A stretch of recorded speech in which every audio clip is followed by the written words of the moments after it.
Salam sejahtera di dalam kasih Tuhan Yesus Kristus. Selamat pagi Bapak Ibu Saudara sekalian. Sebentar kita akan merenungkan firman Tuhan. Tetapi sebelumnya mari kita memuji dan memuliakan nama Tuhan.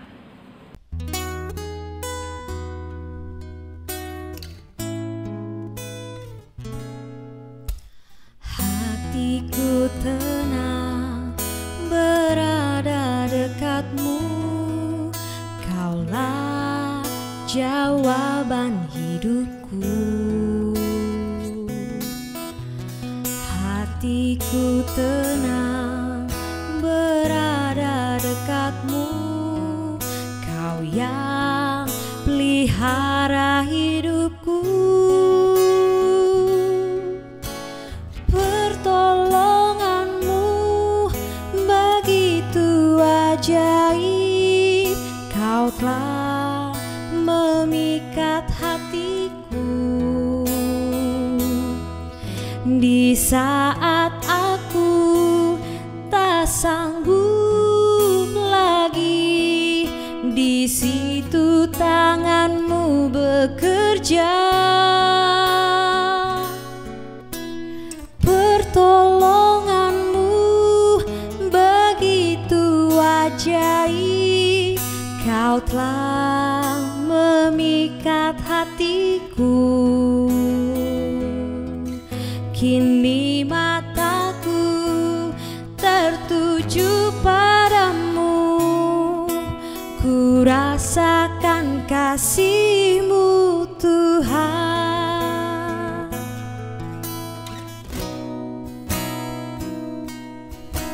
Hatiku tenang berada dekatmu, Kaulah jawaban hidupku. Hatiku tenang berada dekatmu, Kau yang pelihara hidupku. Pertolonganmu begitu ajaib, Kau telah memikat hatiku. Di saat aku tak sanggup lagi, di situ tanganmu bekerja. Pertolonganmu begitu ajaib, Kau telah memikat hatiku. Kini mataku tertuju padamu, ku rasakan kasih-Mu Tuhan.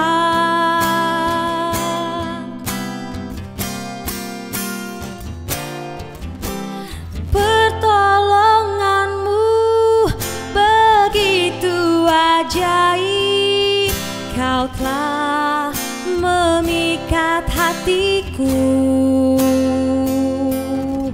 Di saat aku tak sanggup lagi, di situ tanganmu bekerja.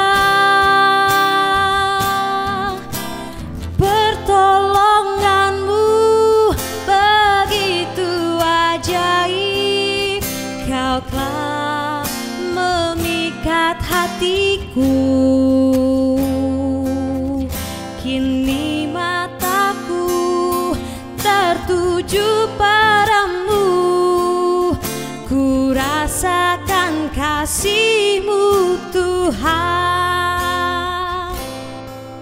Kini mataku tertuju padamu, ku rasakan kasih-Mu Tuhan. Mari kita berdoa. Bapa di surga, Bapa kami yang baik, kami mengucap syukur kepadamu Tuhan buat hari yang baru yang Kau berikan kepada kami. Sebentar kami akan merenungkan firman-Mu. Biarlah Roh Kudus-Mu menerangi kami, menolong kami, untuk kami bisa mengerti, memahami akan firman-Mu Tuhan. Bahkan kami dapat melaksanakannya. Di dalam nama Tuhan Yesus Kristus kami berdoa dan mengucap syukur. Haleluya. Amin. Puji Tuhan Bapak Ibu Saudara sekalian. Pada pagi hari ini kita akan kembali merenungkan firman Tuhan.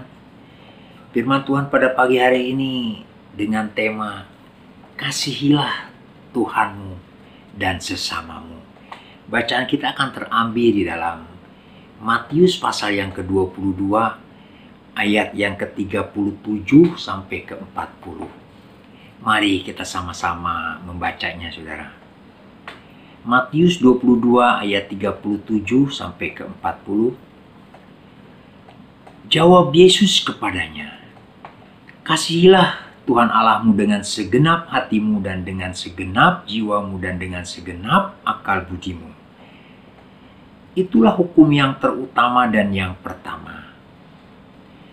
Dan hukum yang kedua yang sama dengan itu ialah kasihilah sesamamu manusia seperti dirimu sendiri. Pada kedua hukum inilah tergantung seluruh hukum Taurat dan kitab para nabi. Puji Tuhan Bapak Ibu Saudara sekalian. Hukum yang terutama atau hukum kasih yang dikatakan oleh Tuhan Yesus sendiri dan diabadikan di dalam kitab suci kita sebagai Great Commandment, hukum kasih yang menjadi wajib, harus menjadi pedoman hidup dan karakter bagi orang-orang Kristen. Saudara, hukum kasih ini seperti dua sisi mata uang yang tidak bisa dipisahkan dan bersifat duit tunggal, saudara. Karena di hukum yang kedua, di ayat yang ke-39, dan hukum yang kedua yang sama dengan itu. Jadi saudara, hukum ini duit tunggal dan tidak bisa dipisahkan. Kita tidak akan dapat mengasihi sesama manusia secara patut jika kita tidak dapat mengasihi Allah secara benar. Karena Allah kita satu-satunya sebagai sumber kasih yang sejati. Saudara, kasih kepada Allah ini tidak dapat dibandingkan dengan apapun. Kasih kepada Allah itu tidak lain, yaitu dengan menyembah Dia, saudara. Hubungan sembah kita secara vertikal.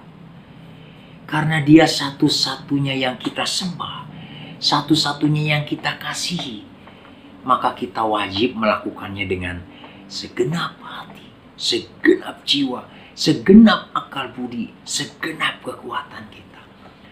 Seluruh yang ada pada kita, kita pakai semuanya untuk menyembah dan mengasihi Dia. Tentu saja dengan penuh ketulusan, penuh pengabdian, penuh kesetiaan, penuh kepercayaan. Kasih Allah itu akhirnya adalah soal kesetiaan dan percaya penuh kepada Dia. Artinya begini saudara, sekalipun hidup kita ada di tengah krisis, kita tetap menyembah Dia. Sekalipun hidup kita diterpa badai, kita tetap percaya sepenuh kepadanya. Dan sekalipun ada persoalan, ada masalah dalam hidup kita, Tuhan tetaplah Tuhan dalam hidup kita, yang patut kita layani, yang patut kita sembah. Saudara, jika kita setia kepada Tuhan dan kita memutuskan menjadi orang Kristen, kita harus memilih tiang vertikal ini harus kokoh, saudara, yaitu mengasihi Allah. Saudara, fokus kita kepada Tuhan, cara pandang hanya pandangan kita kepada Tuhan, sembah kita hanya kepada Tuhan, dan layani Tuhan. Jangan goyah, jangan menyimpang, Jangan ke kiri menengok, ke kanan menengok. Itulah tanda kasih yang sejati kita kepada Allah. Saudara, hukum kasih ini belumlah genap jika kita hanya mengasihi Allah saja, saudara. Mengasihi Allah artinya kita tidak menyakiti sesama kita. Setelah tiang vertikal itu teguh dan kokoh, maka selanjutnya jembatan horizontal itu pun harus dibangun, saudara. Jika kasih kepada Allah itu dasarnya adalah kesetiaan dan iman percaya sepenuh, maka kasih kepada sesama itu soal keadilan, saudara. Perhatikan kata Yesus di dalam ayat yang ke-39. Dan hukum yang kedua yang sama itu ialah kasihilah sesama manusia seperti dirimu sendiri.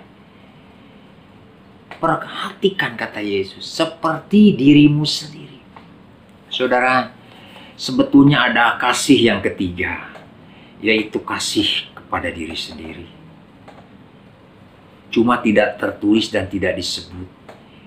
Karena kasih kepada diri sendiri itu sudah menjadi alamiah. Semua orang sudah bisa, semua orang sudah biasa mengutamakan dirinya sendiri. Ya, pada dasarnya semua orang dirinya itu suka diperhatikan. Semua orang dirinya itu suka dipuji, suka dihargai, suka dilayani.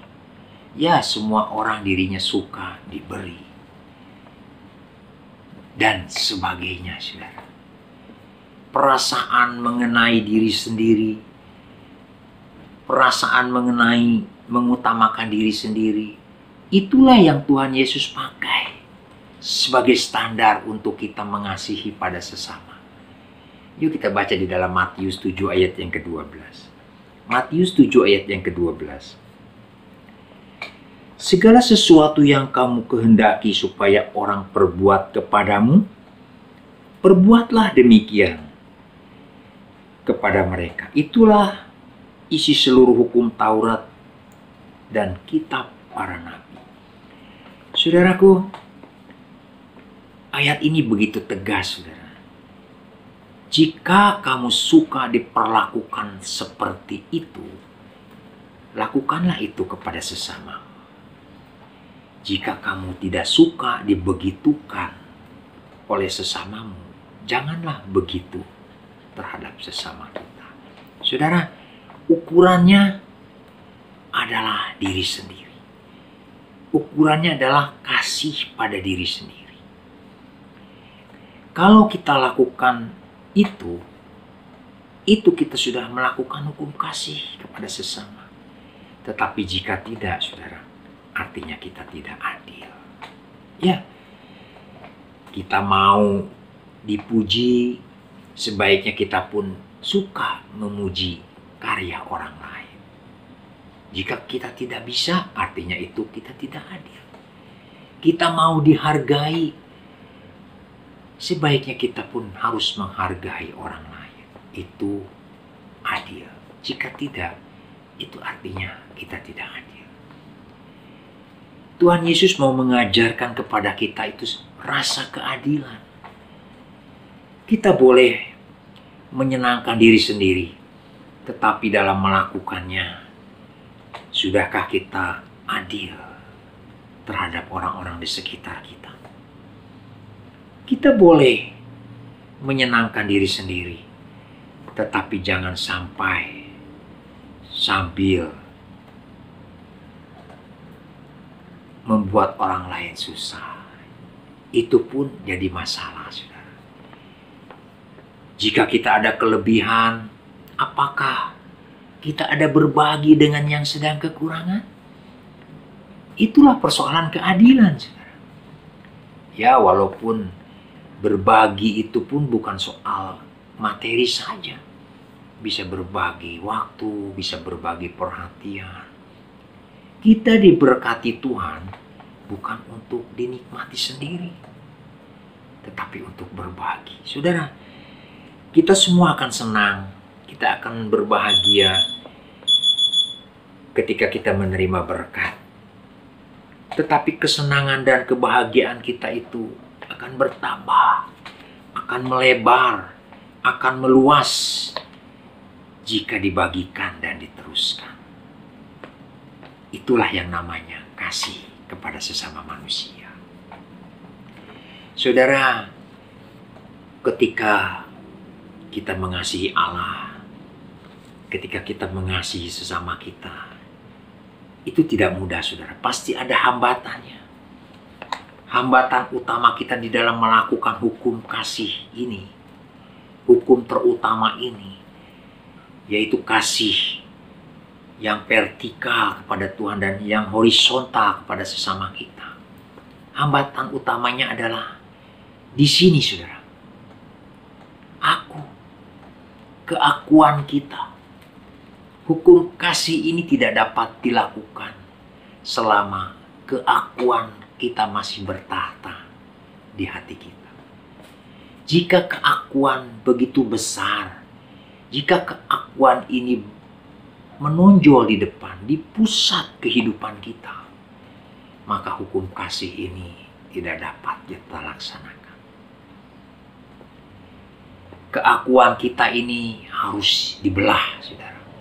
Harus diganti posisinya kepada yang lebih berhak, yaitu kepada Kristus. Karena Yesuslah yang memiliki kasih yang sejati, dan Dialah yang Maha Kasih. Jadi saudara, mari izinkan Kristus bertahta di hati kita, bertahta di kehidupan kita ini, supaya secara vertikal kita setia kepada Allah, percaya sepenuh hati, dan secara horizontal kita bersikap adil kepada sesama, sehingga kehidupan kita dapat berdampak, saudara, bagi sesama, bagi orang di sekitar kita, dan nama Tuhan yang dipermuliakan. Saudaraku, firman Tuhan sampai di sini, Tuhan. Kiranya Tuhan Yesus memberkati saudara. Mari kita berdoa. Bapa di surga, terima kasih buat firman-Mu yang sudah kami terima pada pagi hari ini. Roh Kudus, teruslah menolong kami, menuntun kami, menerangi kami, supaya kami bisa melakukan firman-Mu yang begitu indah ini. Kami boleh setia kepadamu, Tuhan, percaya sepenuh kepadamu, dan biarlah kami juga boleh bersikap adil kepada sesama kami, sehingga kami boleh menjadi berkat bagi banyak orang, dan hanya nama-Mu saja yang dipermuliakan. Terima kasih Bapa. Di dalam nama Tuhan Yesus Kristus kami berdoa dan mengucap syukur. Haleluya. Amin. Tuhan Yesus memberkati saudara sekalian. Selamat beraktivitas. Di dalam Yesus